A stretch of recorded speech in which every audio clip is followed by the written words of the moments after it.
a November check-in for some free game. This is an interesting month of, I'll say, what's the word? Like self-challenge, right? Really, and this is like a lot of the information that's here honestly excites me for you, because I think you're going to find new ways to create stability for yourself out of the complete lack of stability that's present right now. So I'm not going to pull any straws about it. Whether or not you have all the tools right now for you is irrelevant, because you can't see beyond. It looks like you can't see beyond the lack of structure that's present for you. The one magician is here, and that just speaks on like your possibilities, your capabilities, but it's a maybe card. It's in the maybe space. And that's really where you seem to be. But that maybe space is because you're not sure, or you're trapped in certain projections of the future. So the Three of Wands and the Eight of Swords show up, telling us like, as we look into the future, we're really like in a box around what that looks like. And then it's interesting, the Lover's card shows up next, and the Page of Swords shows up next, with the Nine of Coins right afterwards. And with all of this being under the Fool card, I think it's really time for us to shake things up, find you a five to blow it up. If you have any friends that are fives, like those are people that definitely try to like cling to at the moment, but they are going to be instrumental in showing us kind of like how to properly blow something up so that you can see all the pieces in front of you and pick and take what actually works for you. The Four seeks out structure. And with the Four seeking out structure, oftentimes that means that framework is provided to you, and then you will work to align with that. That is a strength of yours. That's not a bad trait. However, as it pertains to relationships, it puts you at a space of like disempowerment, right? You're not able to show up for yourself because you're too, you're not able to show up for yourself fully because you're too busy focused on what relationships look like for other people that you would want to emulate, and then bringing those principles in. So with the Lovers and the Page of Swords, and the Nine of Coins, right now is actually an opportunity for us to figure out how we're a better lover to ourselves.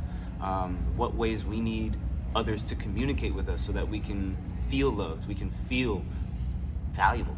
A lot of what has been causing some distress seems to be around the idea of like financial offerings and the depiction of strength and confidence and courage as it's supported by the idea of like a lack mindset. So we're always focused on what we don't have.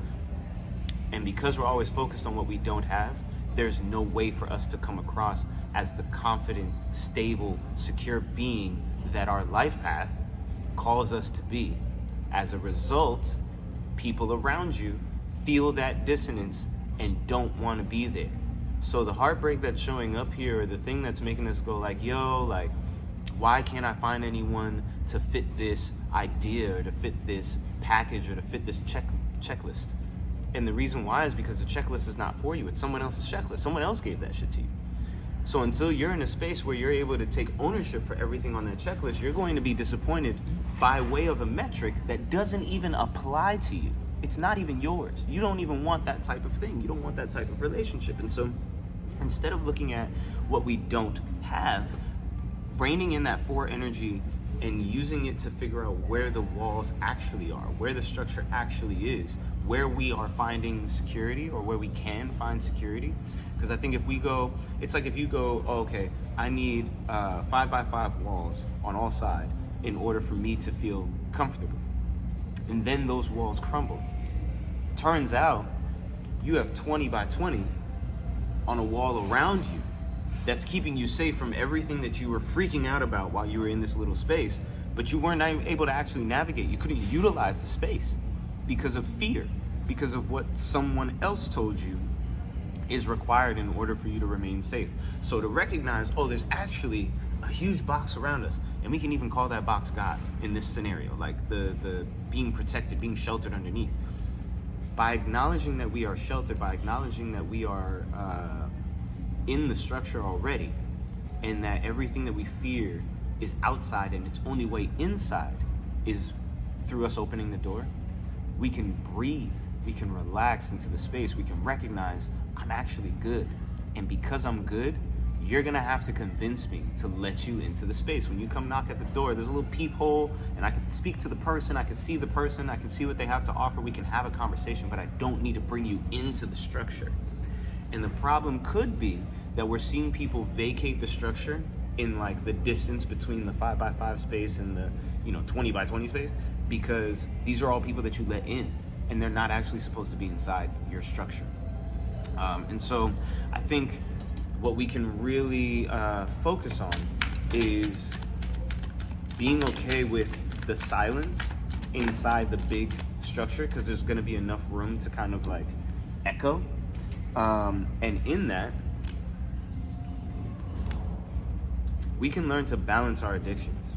We can come into a better understanding of how the energies of desire drive us, and how we can lean out of that to make sure that our priorities remain straight, because our addictions, or the things that we're attached to, those the Eight of Swords, it's talking about that mindset. So what I'm actually getting right now is like, this is around the concept of familial stability, and the idea that if you like somehow pour enough love into people, that they will stick around in ways that provide the structure of family that you never got.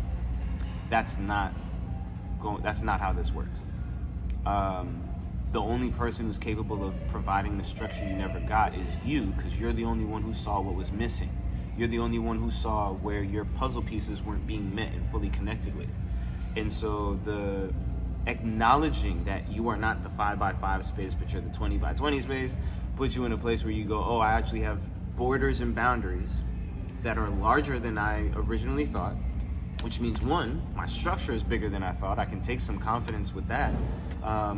But two, how people show up and what they're able to take from me, and how I need to protect that structure also becomes insanely important. People love showing up with offerings. People love showing up and saying like, hey, I got stuff for you, I got something for you. But the important thing to remember is this is just opportunity.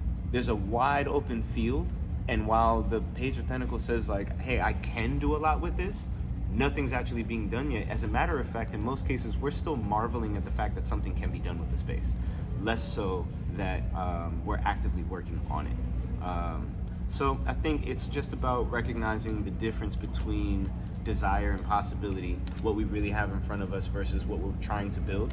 And if we can detach from what we're physically seeing, we can gain the vision required to see and lead ourselves towards the structure that we're really gunning for. So I'm hoping that makes sense. I'm hoping that that hits, and I'm hoping that you're able to build the walls that you're looking for. Keep those motherfuckers out, bro, because they're not supposed to be in there right now. Clear it out. Get a better idea of what safe company looks like, and you won't maybe be so disappointed with who shows up. And you maybe actually be surprised by the presence that's already there keeping you safe. But I hope that helps. And in the meantime, stay up for it.